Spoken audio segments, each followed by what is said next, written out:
Hello বন্ধুরা, আমি আরানামাত ফরিদ। আজকে চলে এসেছি সূর্যমুখী খেতে। আজকের এই ভিডিওতে আমরা দেখব সূর্যমুখীর সৌন্দর্য আর এর বিশেষত্ব। তো দেখতে থাকুন পুরো ভিডিও এবং উপভোগ করুন আজকের ব্লগটি।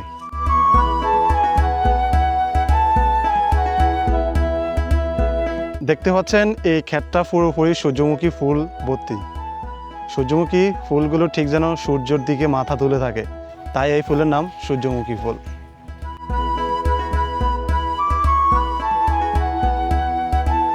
সূর্যমুখী ফুলের বীজ থেকে তেল তৈরি হয়, যা আমাদের রান্নার কাজে ব্যবহৃত হয়। এছাড়াও সূর্যমুখী তেল আমাদের স্কিন কেয়ারে প্রোডাক্ট হিসেবেও ব্যবহৃত হয়। আসসালামু আলাইকুম, আমি মোহাম্মদ দাউদ, উপশহরের কৃষি কর্মকর্তা সরসাঙ্গা সোনাদিয়া। আজকে আমি ফরিদকে ধন্যবাদ জানাই আমাদের এই যে কৃষির একটা বৈপ্লবিক পরিবর্তন সূর্যমুখী খেতে আসার জন্য।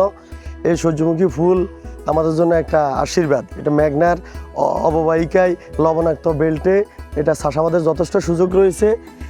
আমি উপজেলা কৃষি অফিসের সহযোগিতায় আমার কৃষক নুর হোসেনকে এসএসবি প্রকল্পের আওতায় হাইসান সূর্যমুখী 36 জাত দিয়েছি। খুব ভালো ফলন হয়েছে, আপনারা সবাই দেখতেছেন। আর এখানে সূর্যমুখী তেল আপনারা সবাই জানেন পৃথিবীর উৎকৃষ্ট মানের একটা তেল।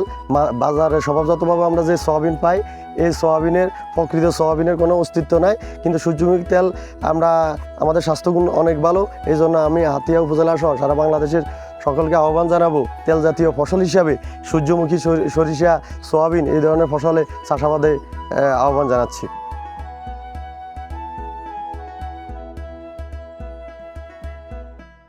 এই ফুলগুলো দেখতে কতই সুন্দর, প্রতিটি ফুল যেন সোনালি রঙে রাঙানো, আর যখন সূর্যের আলো পড়েছে তখনও যেন আরও উজ্জ্বল হয়ে উঠেছে। এই সৌন্দর্য আপনার মনকে শান্তি দেয়। এমন সুন্দর জায়গায় আসতে পারাটা সত্যি এক অভিজ্ঞতা। এই জায়গার লোকেশন হলো পশ্চিম জোটখালি, যেটি সহজে বলতে গেলে তালতলা থেকে আপনারা পশ্চিমে চলে আসলে এই জায়গাটাই দেখতে পাবেন। বিশাল একটা সূর্যমুখী ক্ষেত। আজকের মতো এত সুন্দর একটি জায়গায় ঘুরে এসে খুবই ভালো লাগছে। যদি আপনারা এই ধরনের আরও ব্লগ দেখতে চান তাহলে আমার পেজটি ফলো করুন আর ইউটিউব চ্যানেলটি সাবস্ক্রাইব করে সাথে থাকুন।